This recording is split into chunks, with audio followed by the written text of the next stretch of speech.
Vamos a continuar con el estudio que tenemos de Salmos, pero antes de irnos al pasaje que nos toca hoy, vamos a tomar una lectura que está en el segundo libro de Samuel, porque el pasaje que vamos a estudiar el día de hoy tiene una concordancia directa con lo que vamos a leer en segundo de Samuel, capítulo 7.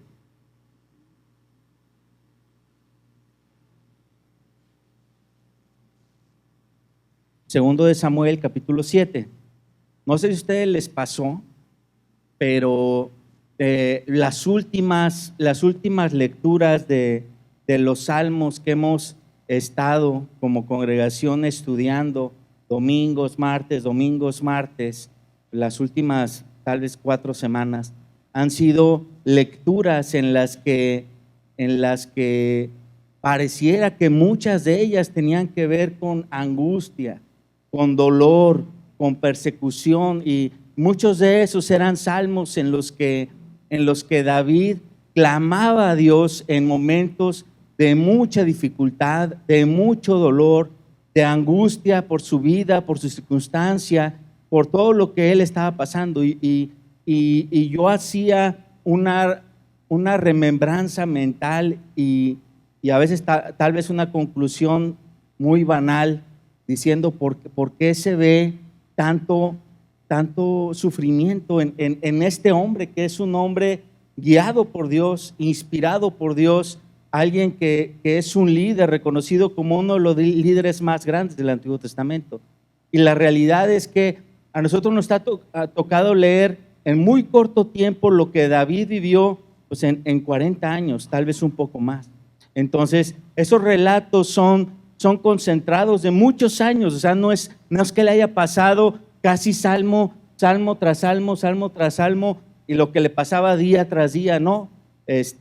David tenía muchos momentos de gozo, muchos momentos de victoria, muchos momentos de alabanza, los vamos a ver en otros salmos.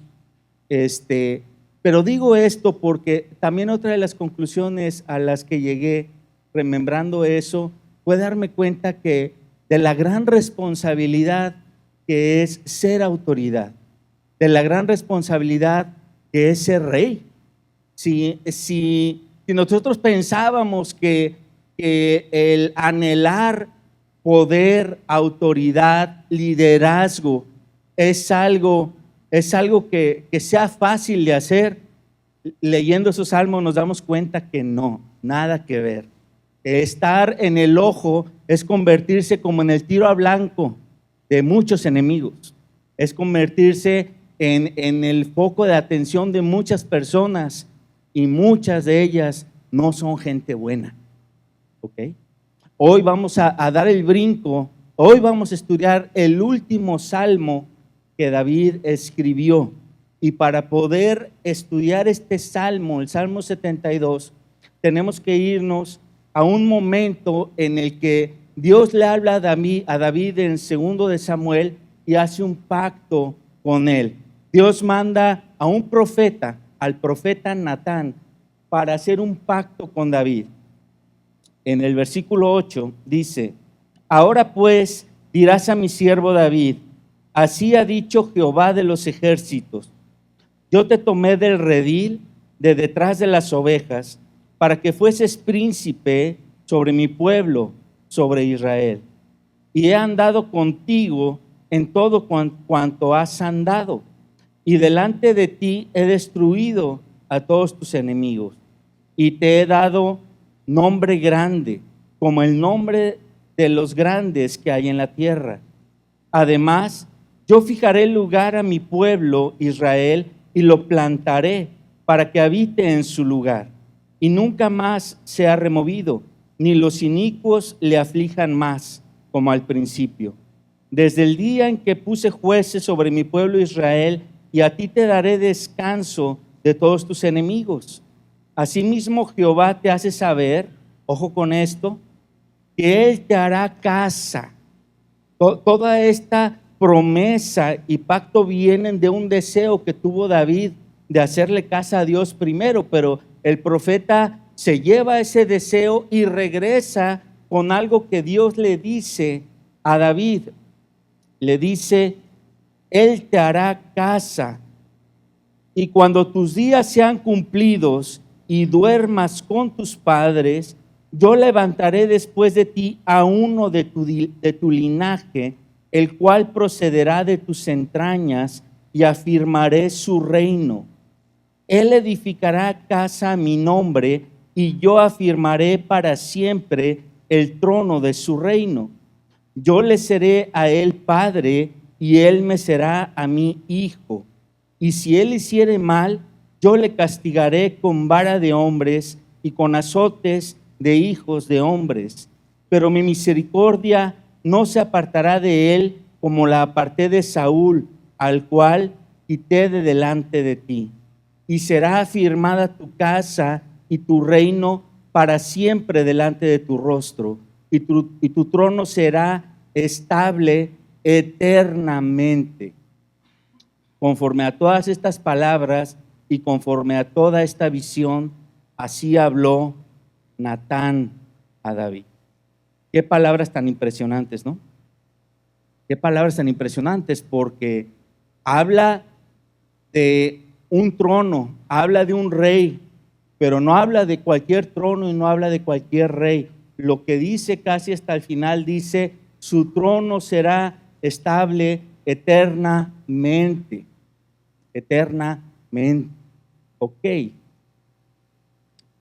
Dios le hace esta promesa a David en un momento de su vida en el que ya había pasado muchos problemas, pero no eran sus últimos momentos. Hasta este momento de la historia, David apenas estaba empezando como su carrera como padre, ¿sí? Y, o sea, apenas iba a tener hijos. No es ninguna casualidad que al primero de sus hijos le puso Absalón. ¿Qué significa Absalón? Ab es padre, Salón viene de Shalom, padre de paz. Ojo con lo que acabo de decir, porque Dios le promete a David que en un futuro de su descendencia vendrá alguien que reinará con paz. Y entonces David a su primer hijo le pone ese nombre, tal vez pensando que pudiera ser él. La historia de Absalón nos dice que nada que ver, nada que ver, nada que ver. Absalón inclusive atentó contra su propio padre, contra el reinado de su padre, a modo de traición, y contra toda la casa de su padre. Mató hijos de David, mató gente cercana de David y buscó su reino. Todo lo contrario que haría, digamos, un rey noble, un rey bueno. Todo lo contrario. Y esto nos deja ver que muchas veces cuando queremos que nosotros establecer como la paz en nuestros medios y a nuestra forma, no va a suceder. No va a suceder si lo hacemos en nuestras fuerzas. A otro hijo que Dios le da a David, le pone Salomón. Y ahora sí, vámonos al Salmo 72.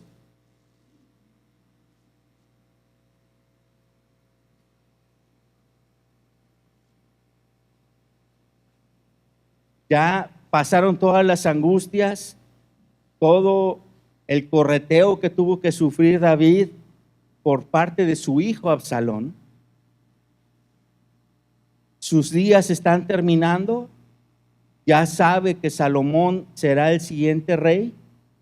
Y este último salmo que David escribe, de hecho, desde el original, dice al principio a Salomón, o en algunas Biblias aparece como para Salomón, ¿sí? Pero ese texto no es un título que alguien después le puso en la Biblia, sino desde el original viene a Salomón.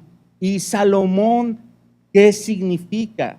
Salomón viene de Shelomó, que tiene el significado de pacificador. O sea, la raíz de Shelomó es la misma raíz hebrea de Shalom, el que traerá paz, el pacificador. Y entonces el pasaje empieza dirigido al pacificador, ¿ok?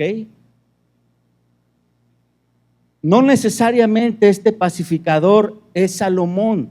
O sea, alguno pudiera pensar que este salmo fue como dirigido a Salomón, pero no, está hablando del pacificador. Y ahorita vamos a ver que todo este pasaje, cuando queremos tratar de integrarlo y ver a Salomón en este pasaje, vemos algunas cosas que podemos decir, esto sí se cumple en Salomón, esto sí, pero algunas cosas quedan muy fuera de los parámetros de cumplimiento de la vida de ese terrestre rey tan sabio que fue, pero completamente fuera de su radar inclusive. Dice el versículo 1, oh Dios, da tus juicios al rey. El salmo es una oración que hace David a Dios y dice, Dios, da tus juicios al rey y tu justicia al hijo del rey. Él juzgará a tu pueblo con justicia y a tus afligidos con juicio. Los montes llevarán paz al pueblo y los collados justicia. Juzgará a los afligidos del pueblo, salvará a los hijos del menesteroso y aplastará al opresor. Nada más en esos 3 versículos encontramos 4 veces la palabra juicio o juzgar.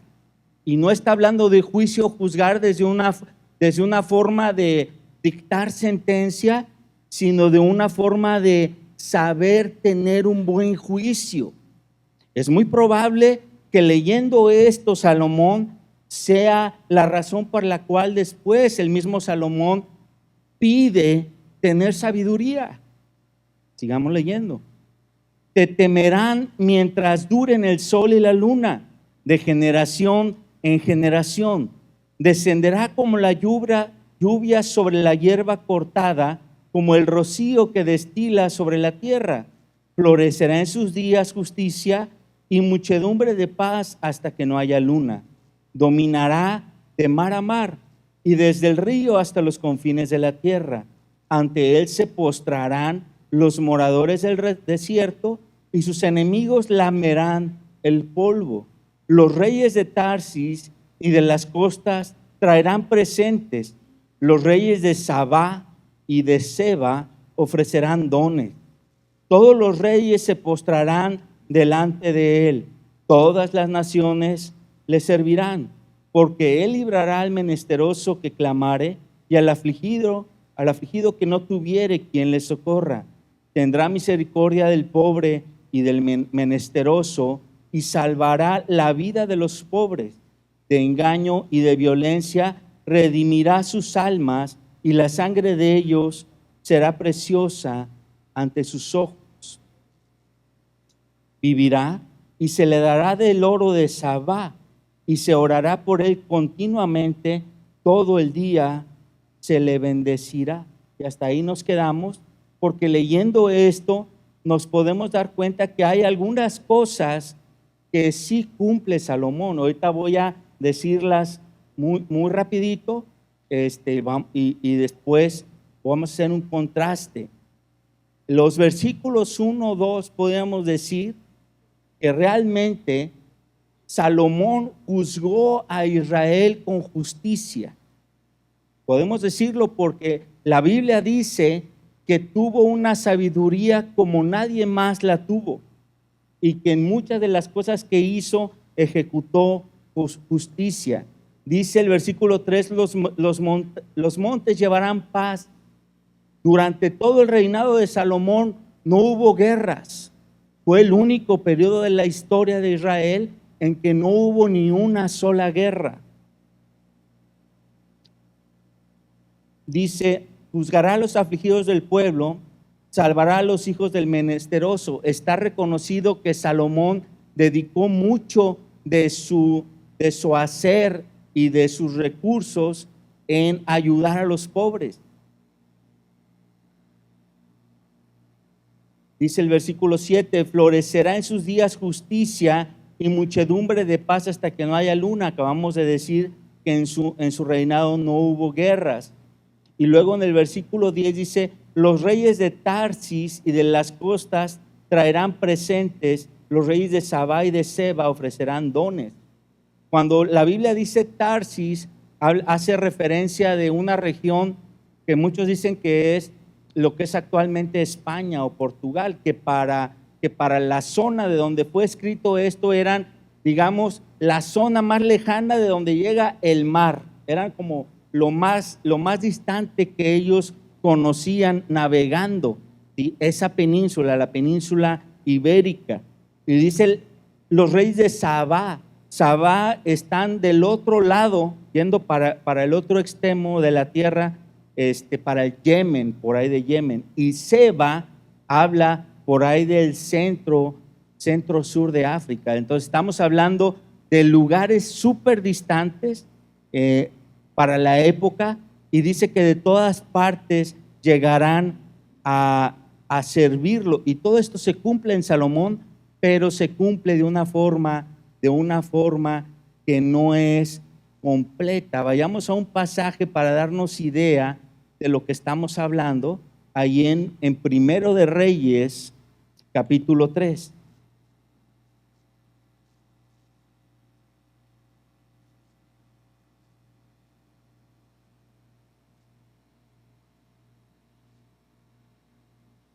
Capítulo 3, versículo 3 dice, mas Salomón amó a Jehová, andando en estos estatutos de su padre David. Solamente sacrificaba y quemaba incienso en los lugares altos. E iba el rey a Gabaón, porque aquel era el lugar alto principal, y sacrificaba allí. 1000 holocaustos sacrificaba Salomón sobre aquel altar. Y se le apareció Jehová a Salomón en Gabaón una noche en sueños, y le dijo Dios, pide lo que quieras que yo te dé. Y Salomón dijo, tú hiciste gran misericordia a tu siervo David, mi padre, porque él anduvo delante de ti en verdad, en justicia y con rectitud de corazón para contigo. Y tú le has reservado esta tu gran misericordia, en que le diste hijo que se sentase en su trono, como sucede en este día. Ahora pues, Jehová Dios mío, tú me has puesto a mí tu siervo por rey en lugar de David mi padre, y yo soy joven y no sé cómo entrar ni salir. Tu siervo está en medio de tu pueblo, al cual tú escogiste, un pueblo grande que no se puede contar ni numerar por su multitud. Muy interesante que Salomón se siente, por su juventud, se siente tal vez incompleto, inadecuado, cuando hace la expresión soy joven y no sé cómo entrar ni salir. Está prácticamente diciendo no sé ni qué hacer. O sea, es como una exclamación de ¿qué haré? O sea, si mi papá se muere y ya para mañana soy rey, ¿qué haría? No me pasa por la cabeza ni cómo gobernaría ni qué haría. Dice el versículo 9, da pues a tu siervo corazón entendido para juzgar a tu pueblo y para discernir entre lo bueno y lo malo, porque ¿quién podrá gobernar tu pueblo tan grande? Y le agradó a Dios, agradó delante del Señor que Salomón pidiese esto. Es muy importante resaltar que Salomón se ve a sí mismo incapaz, se ve incompleto, sabe que le falta mucho, aprovecha que Dios le habla y lo que le pide de la respuesta que obtiene de Dios es que le agrada a Dios, o sea, sí estaba muy centrado lo que Salomón estaba pidiendo para él. Y le dijo Dios: porque has demandado esto y no pediste para ti muchos días, ni pediste para ti riquezas, ni pediste la vida de tus enemigos, sino que demandaste para ti inteligencia para oír juicio. He aquí, lo he hecho conforme a tus palabras. He aquí que te he dado corazón sabio y entendido, tanto que no ha habido antes de ti otro como tú, ni después de ti se levantará otro como tú. O sea, Dios le da algo que Salomón está pidiendo para ser completado, y Dios no da de a poquito. O sea, Dios cuando da algo lo da bien, y le da una sabiduría, digamos, excelsa, o sea, más de lo que él necesitaba. Nadie habría después de Salomón que se comparara en sabiduría. Dice: y aún también te he dado las cosas que no pediste, riquezas y gloria, de tal manera que entre los reyes ninguno haya como tú en todos tus días. Y si anduvieres en mis caminos, subrayen eso por favor, porque Dios le está hablando a Salomón y hasta ahí todo va bien, pero dice: y si anduvieres en mis caminos, guardando mis estatutos y mis mandamientos, como anduvo David tu padre, yo alargaré tus días. Cuando Salomón despertó, vio que era sueño, y vino a Jerusalén y se presentó delante del arca del pacto de Jehová, y sacrificó holocaustos y ofreció sacrificios de paz, e hizo también banquete a todos sus siervos. Todo muy bien con Salomón. Versículo 16. No pasa al siguiente día, pero pasa muy poco tiempo entre el versículo 15 y el versículo 16. Pasa muy poco tiempo. Dice: en aquel tiempo vinieron al rey 2 mujeres rameras y se presentaron delante de él. Y dijo una de ellas: ah, Señor mío, yo y esta mujer morábamos en una misma casa, y yo di a luz estando con ella en la casa. Aconteció al tercer día después de dar yo a luz, que ésta dio a luz también, y morábamos nosotras juntas. Ninguno de fuera estaba en casa, sino nosotras 2 en la casa. Son 2 mujeres, son 2 prostitutas, y está hablando de un caso que le traen a Salomón, un caso que se hizo famoso en todo el mundo, y que inclusive gente que no ha leído la Biblia conoce este caso, porque la sabiduría de Salomón trascendió a lo que está escrito en la Biblia. O sea, se hizo famosa en todo el mundo. Dice: una noche el hijo de esta mujer murió, porque ella se acostó sobre él, y se levantó a medianoche y tomó a mi hijo junto a mí, estando yo tu sierva durmiendo, y lo puso a su lado, y puso al lado mío su hijo muerto. Y cuando yo me levanté de madrugada para dar el pecho a mi hijo, he aquí que estaba muerto. Pero lo observé por la mañana y vi que no era mi hijo el que yo había dado a luz. Entonces la otra mujer dijo: no, mi hijo es el que vive y tu hijo es el muerto. Y la otra volvió a decir: no, tu hijo es el muerto y mi hijo es el que vive.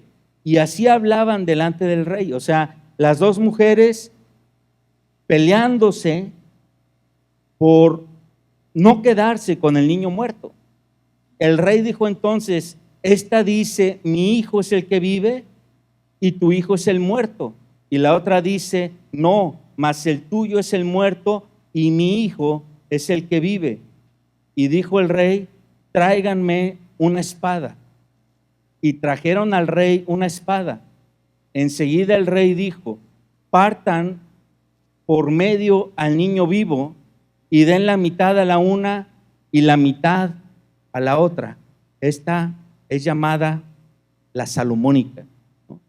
La respuesta que es contundente, que es la necesaria, que es la contundente para dictaminar qué es lo que debe ser. Salomón tiene una claridad impresionante, porque no sé cómo nosotros hubiéramos atendido un caso así. O sea, un niño recién nacido ni siquiera muchas veces tiene las facciones de los papás, por más que digan, ay, ¿cómo se parece a ti? Está recién nacido. No es cierto. O sea, la realidad es que si hay dos personas, mujeres, que son no sé, de la misma tez, y tienen un hijo, y está hinchado todavía, ni siquiera podría saber cuál le corresponde a cuál. Y no fue tampoco un tema de votemos aquí, pues, todos los que estamos, pues votemos a ver quién vota porque ella, evaluémoslas a ellas. No, fue muy contundente, muy claro. O sea, esa claridad y esa sabiduría la recibió directamente de Dios, y fue una forma muy contundente: partan al niño vivo y denle mitad a una y mitad a otra. Entonces la mujer de quien era el hijo vivo habló al rey, porque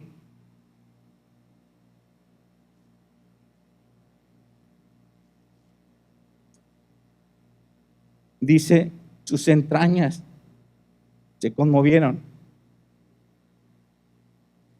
Si como padre te dicen, lo vamos a partir, ¿qué haríamos? ¿No? ¿Cómo reaccionaríamos? Y no le está diciendo cualquiera, o sea, le está diciendo el que tiene el poder de hacer que alguien realmente parta a ese bebé en dos. Y dijo, Señor mío, den a esta el niño vivo y no lo mates. Mas la otra dijo, ni a mí ni a ti, pártanlo.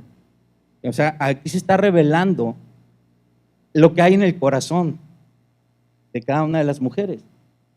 La sabiduría de Dios tiene el poder de revelar lo oculto que hay en los corazones. De hecho, en el Nuevo Testamento hay un don, que es un don de palabra de sabiduría que Dios, el Espíritu Santo, da a su pueblo, y que es eso, el revelar cosas que puedan estar ocultas para dar dirección a su pueblo. Y aquí las palabras, la determinación de Salomón están trayendo de una forma contundente a que todos puedan verlo, lo que hay en el corazón de alguien. O sea, de un minuto a otro minuto, el ambiente cambió y todos pudieron ver lo que había en el corazón de una mujer buscando salvar la vida de su hijo, y de otra mujer malvada que prefería salir de ahí con dos niños muertos. Qué impresionante. Entonces el rey respondió y dijo, den a aquella el hijo vivo y no lo maten, ella es su madre. Obviamente la que defendió al bebé. Y todo Israel oyó aquel juicio que había dado el rey, y temieron al rey, porque vieron que había en él sabiduría de Dios para juzgar. Subrayen ahí, temieron al rey porque había sabiduría de Dios. Muchos de nosotros no sabemos qué hacer a veces.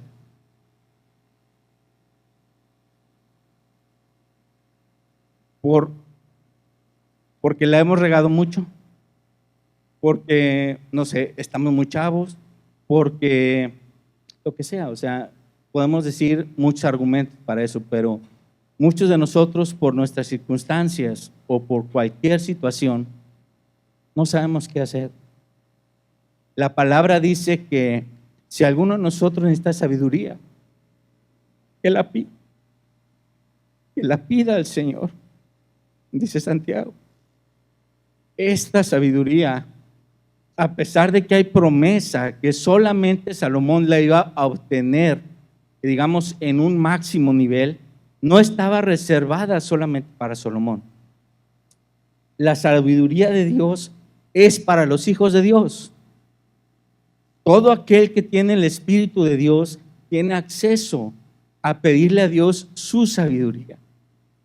Así que una de las cosas con las que tenemos que salir esta mañana es que podamos tener esa cercanía con nuestro Padre y que en lugar de estar pidiendo consejos a gente que a veces ni sabe, en lugar de estar viendo tutoriales, en lugar de estar divagando entre nuestra mente, busca a Dios, pídele a Él y Él te va a dar lo que necesitas para actuar de la forma adecuada.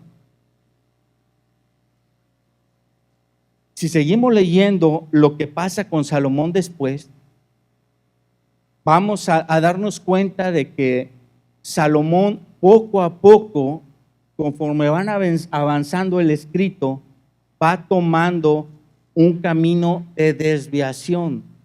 No es necesario que leamos todo el pasaje, todo lo que sigue, pero sí algo bien importante es esto, desde el mismo capítulo 3, pero si nos vamos antes de donde empezamos a leer, versículo 1,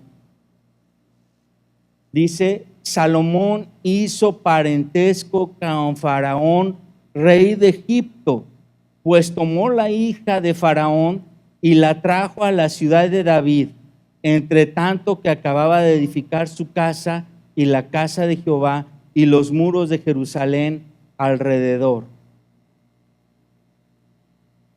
Esto está bien contradictorio con lo que leímos después, ¿sí o no? O sea, Salomón, versículo 3, le está pidiendo a Dios sabiduría, pero antes de eso ya había tomado un paso que era inadecuado: ir a casarse, tomar mujer de una hija que era enemigos históricos del pueblo de Israel, hija del faraón. Y es por eso que la historia de Salomón, a pesar de ser impresionantemente sabio, la sabiduría no guarda tu corazón.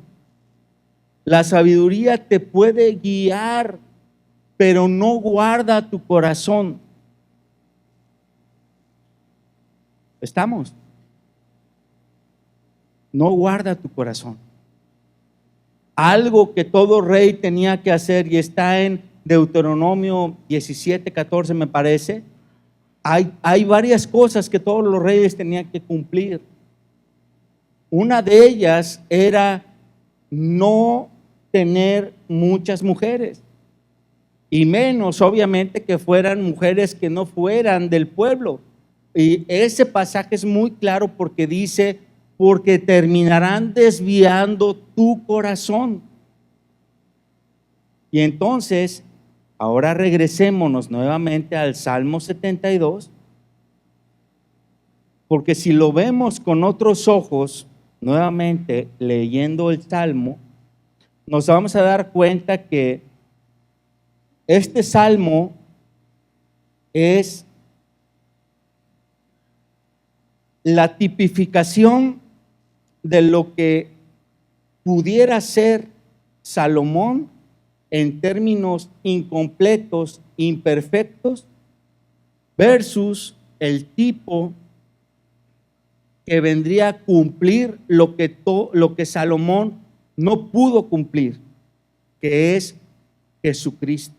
De hecho, Salomón es tipológicamente, así se llama en términos teológicos, es tipológicamente alguien que es en algunos términos parecido a lo que vendría a ser Jesucristo. Pero la tipología nunca es algo perfecto ni completo. La tipología es ciertos chispazos, ciertos vistazos de lo que hará el tipo original, el antipo. Entonces, en el caso del Salmo 72, de hecho, en algunas Biblias, todo ese pasaje, casi todo, aparece en letras rojas en algunas Biblias. ¿Por qué? Porque si este pasaje no lo escribió Jesús, a veces nos dicen que en la Biblia todo lo que está en letras rojitas fue porque Jesús lo dijo.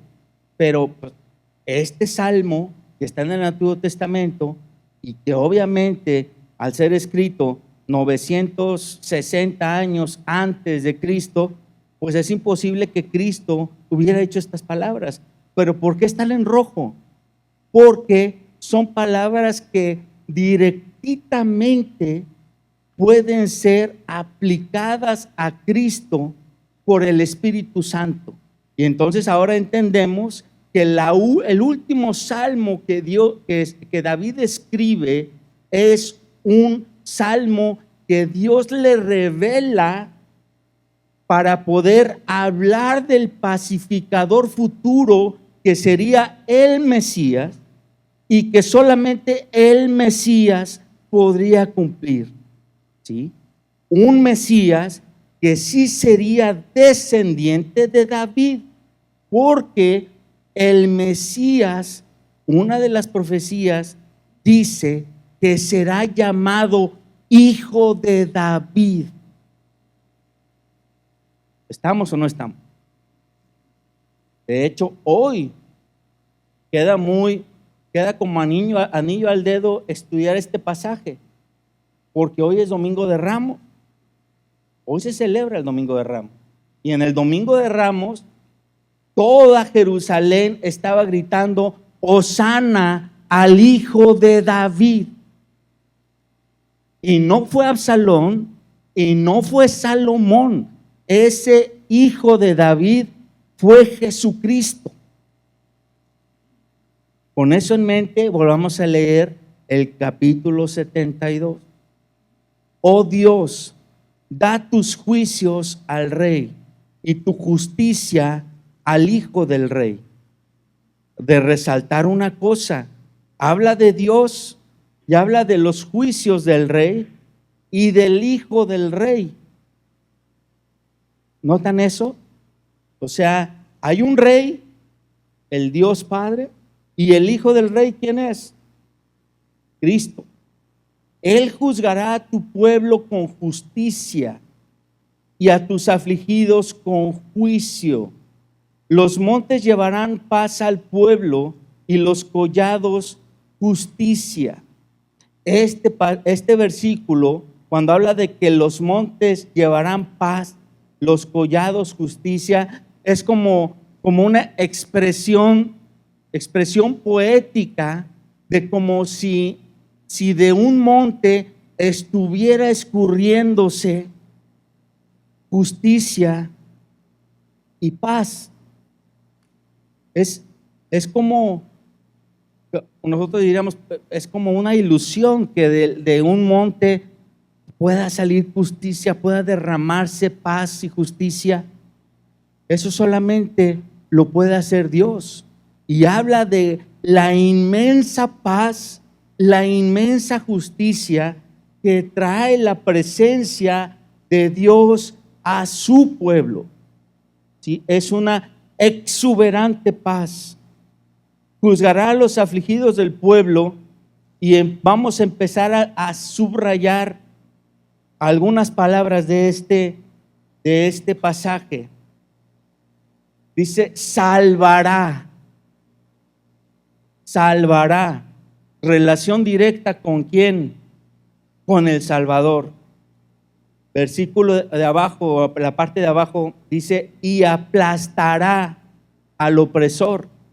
Ese aplastará lo cumplió Cristo cuando dice que Él pisará la cabeza de la serpiente. ¿Sí o no? Dice: te temerán. ¿Quiénes temerán al Hijo? Aquellos que serán juzgados en el juicio final. Dice, mientras duren el sol y la luna, de generación en generación.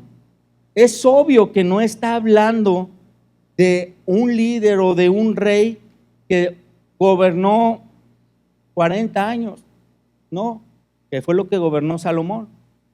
Está hablando de alguien que trasciende las generaciones. Dice, descenderá.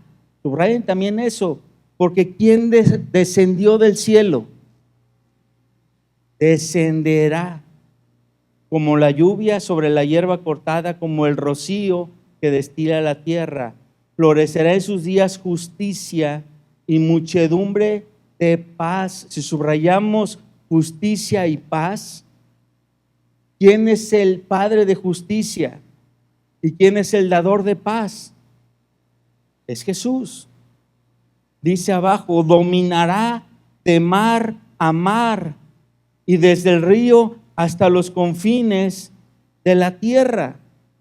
Ya está hablando de cuando Él venga a gobernar en su segunda venida. Ante Él se postrarán los moradores del desierto y sus enemigos lamerán el polvo. Esto que dice lamer el polvo es morder el polvo, o sea, serán destruidos. Y está hablando obviamente de cuando todos nos arrodillemos delante de Jesús en su venida, que el Apocalipsis dice que toda rodilla se postrará. No nada más los que ya creemos en Él y no nada más los que ya nos arrodillamos a Él, sino todos, o sea, aún aquel que está en su necedad, en su dureza, aún ese tendrá que arrodillarse. Todos.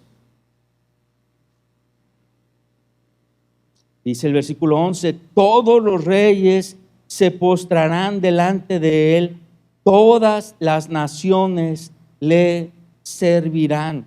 En Filipenses habla de que por cuanto Jesús se humilló a sí mismo, Dios le dio un nombre que es sobre todo nombre, y entonces ahora será llamado Rey de Reyes. Esto se cumple con esto. Todos los reyes se postrarán, todas las naciones le servirán. Él es Rey de los reyes incluso. Dice, porque Él librará. Ese librará lo subrayamos porque está hablando de el único que puede dar libertad. Él librará. 13. Tendrá misericordia del pobre y del menesteroso. Misericordia también lo tendremos que subrayar, porque si hay algo que hizo Jesús en los 3 años en esta tierra fue tener un ministerio de misericordia.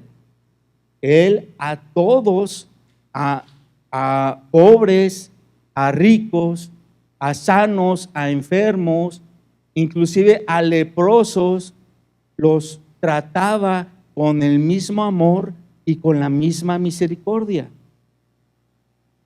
Dice, y salvará la vida. ¿Quién puede salvar la vida? No es ningún doctor, no. Ni el más famoso, no. Ni el doctor Simi, menos, no. ¿Quién salva la vida? El único que es dador de vida, el dador de vida. Dice, de engaño y de violencia, subrayamos también, redimirá sus almas.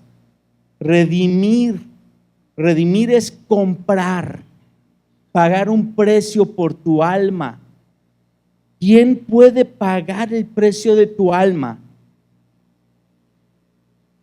Solamente Jesucristo. Es obvio que esto no era pensando solamente en que pudiera ser Salomón. Es obvio que era alguien más, alguien de mucho mayor impacto, mucho mayor poder, alguien eterno, alguien que tiene esa capacidad. Dice, y la sangre de ellos será preciosa ante sus ojos. Este fragmento también es muy importante porque cuando dice la sangre de ellos será preciosa, algunos dicen, ¿por qué Jesús tuvo que venir y dar su sangre? Por dos razones. La primera de ellas es porque estaba tipificado que desde la antigüedad una vida tenía que morir, y en la antigüedad estaba tipificado por medio de un animalito que tenía que morir, tenía que derramarse sangre para que nosotros tuviéramos perdón, tuviéramos una limpieza de nuestros pecados. Pero esa forma de sacrificios era imperfecta, era incompleta. Por eso tenía que hacerse constantemente. Pero el sacrificio que vino a hacer Jesús era un sacrificio perfecto y completo. Y aquí va la segunda razón por la que Jesucristo tenía que venir a derramar su sangre. Está aquí. Dice, la sangre de ellos será preciosa. O sea, Él está dando su sangre por mi sangre, su vida por mi vida, porque la sangre, dice la Biblia, que es la vida del hombre. Entonces, Él toma por preciosa mi sangre, tu sangre, dando su sangre, vida por vida. Wow, porque entonces significa que en esa cruz hay un intercambio y Él está dándole valor a mi sangre y a mi vida, y está diciendo, tú merecías esto, tú merecías morir, pero yo te quito de aquí y me pongo yo. Cuélguenme, tortúrenme. Él entregó su vida por ti y por mí.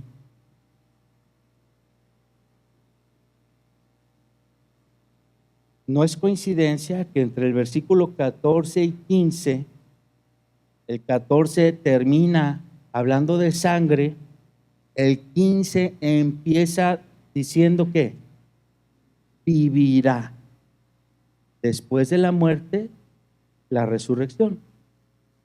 Vivirá y se le dará del oro de Saba. Está hablando de que es alguien que resucitará. Se orará por él continuamente, todo el día se le bendecirá. Será echado un puñado de grano en la tierra, en las cumbres de los montes. Su fruto hará ruido como el Líbano, y los de la ciudad florecerán como la hierba de la tierra. ¿De qué está hablando? Este es para los más avanzados, así que pónganme atención. Este versículo 16 está hablando de la iglesia. Noten esto, dice, será echado un puñado de grano en la tierra. Los 12 apóstoles sembrados en la tierra, en las cumbres de los montes.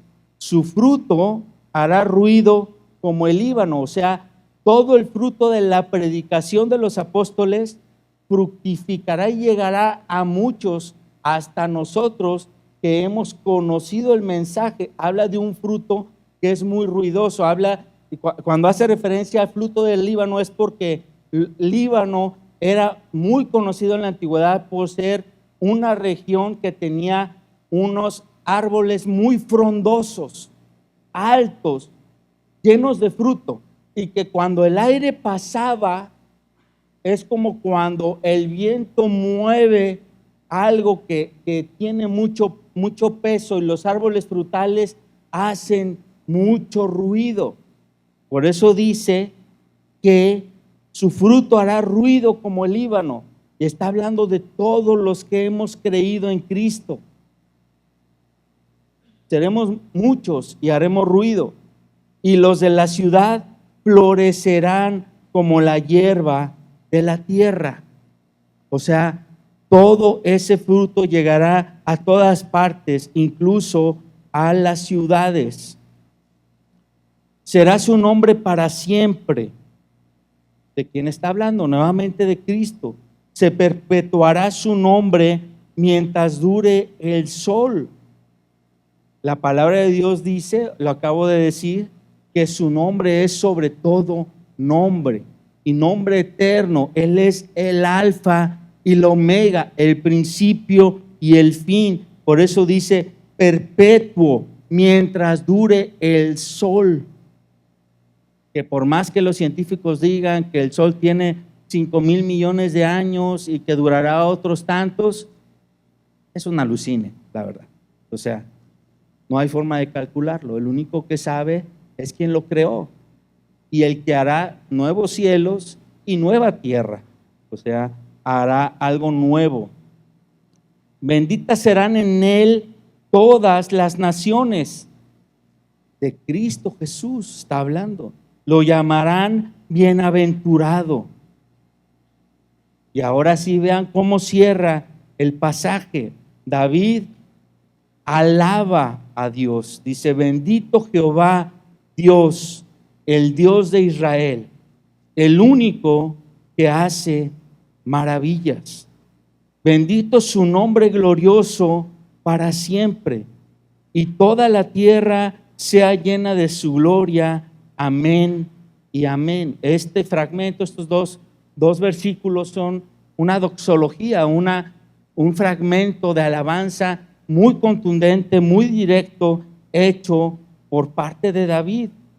Lo último que él escribe es una alabanza directa al único que puede hacer todo, el que hace las maravillas, al que tiene nombre bendito y glorioso, y al que merece que toda la tierra sea llena de su gloria. Amén.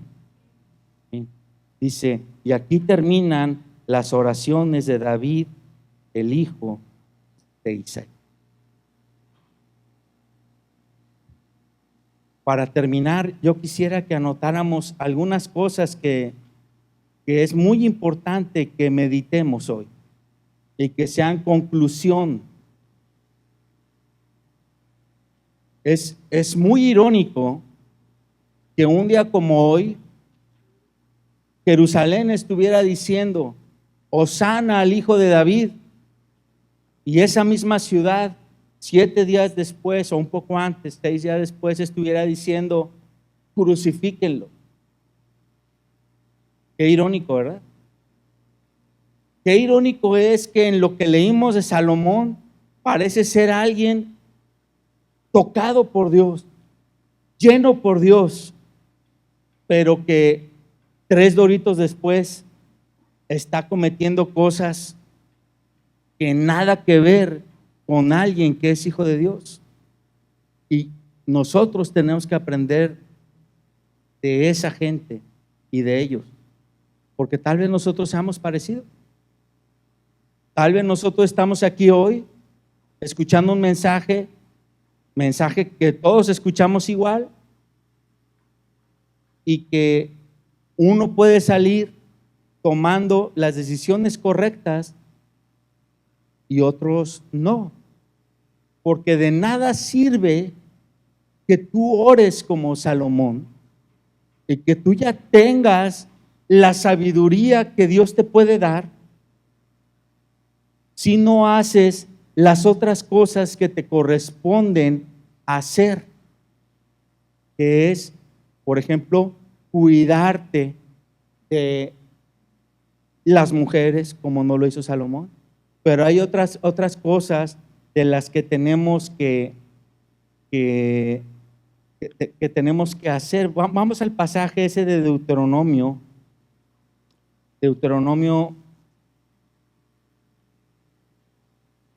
17.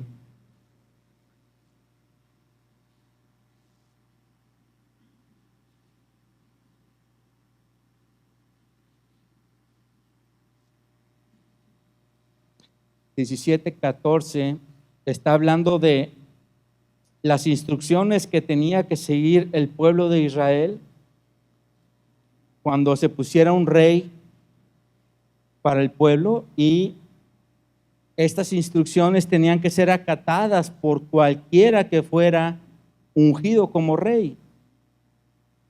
Dice: cuando hayas entrado a la tierra que Jehová tu Dios te da, y tomes posesión de ella y la habites, y digas: pondré un rey sobre mí, como sobre todas las naciones que están a mis alrededores, ciertamente pondrás rey sobre ti al que Jehová tu Dios escogiere.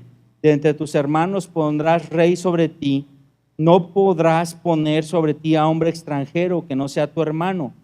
Pero él, hablando del rey, y aquí empiezan las cosas que tiene que hacer un rey, él no aumentará para sí caballos, ni hará volver al pueblo a Egipto con el fin de aumentar caballos. ¿Qué significa aumentar caballos?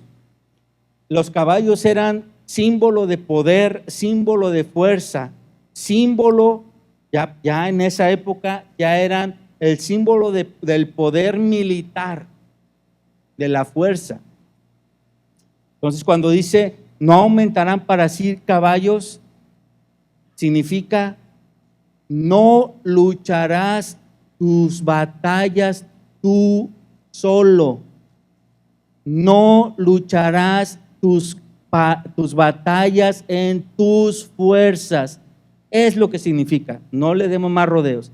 Eso es lo que dice la palabra de Dios al rey. O sea, por más que ahora tú eres el rey, tienes el poder, tienes la autoridad, tienes toda esta gente que te va a hacer caso, no lucharás las batallas en tus fuerzas con tu conocimiento. Eso es lo que significa. La primera cosa que no cumplió Salomón. Segundo, dice, no tomará para sí muchas mujeres. Ya vimos que Salomón empezó casándose con una, pero hay pasajes en los que hay otros en los que dice que Salomón llegó a tener hasta 1000 mujeres, 700 esposas y 300 concubinas. ¿Cómo no desviarían el corazón de una persona? 1000 mujeres.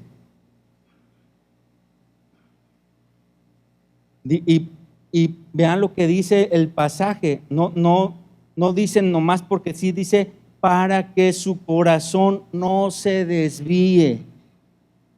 Cuando un hombre y una mujer se juntan, son una sola carne, un solo corazón. Entonces, tenemos que cuidar con quién. Y alguien como Salomón, que se juntó con 1000 corazones, ¿cómo no se va a desviar? Otra cosa que tenía que hacer un rey es, cuando se siente sobre el trono de su reino, entonces escribirá para sí en un libro una copia de esta ley, del original que está al cuidado de los sacerdotes levitas, y lo tendrá consigo y leerá en él todos los días de su vida, para que aprenda a temer a Jehová su Dios, para guardar todas las palabras de esta ley y de estos estatutos, para ponerlos por obra. ¿Para qué más? Para que no se eleve su corazón sobre sus hermanos, ni se aparte del mandamiento a diestra y a siniestra. Esta es otra cosa que no hizo Salomón. Entonces, está muy bien, Salomón empezó muy bien, pero la sabiduría no era todo lo que él necesitaba. La sabiduría, por más grande, por más impresionante que fuera, no te va a llenar. Lo único que te puede llenar de una forma completa y perfecta es Dios. Así que nuestra petición no solamente tendría que ser: Señor, dame sabiduría, Señor, dame más de ti. Obvio, si ya somos cristianos, ¿verdad? Y si no, pues lo primero que tengo que hacer es: Señor, me rindo, me entrego. Pero si ya somos hijos de Dios, es, Señor, dame más de ti, necesito más de ti. Y meterme a la palabra de Dios, dice el pasaje, todos los días, todos los días. ¿Quién piensa que Salomón hizo esto? ¿Quién dice que sí? Es obvio que no lo hice. Si ya leyeron la historia de Salomón, Salomón no lo hizo. De hecho, irónicamente, uno de los libros de Salomón, el Eclesiastés, empieza hablando, yo, Salomón, dediqué mi vida, mi tiempo, a estudiar esto, a indagar por aquí. O sea, como que él dijo, yo ya estoy completo. Ahora voy a hacer, y voy a hacer, y voy a hacer, y voy a hacer. No, no estaba completo. Su papá, que no tuvo esa sabiduría, hizo algo mejor. Buscar constantemente a Dios.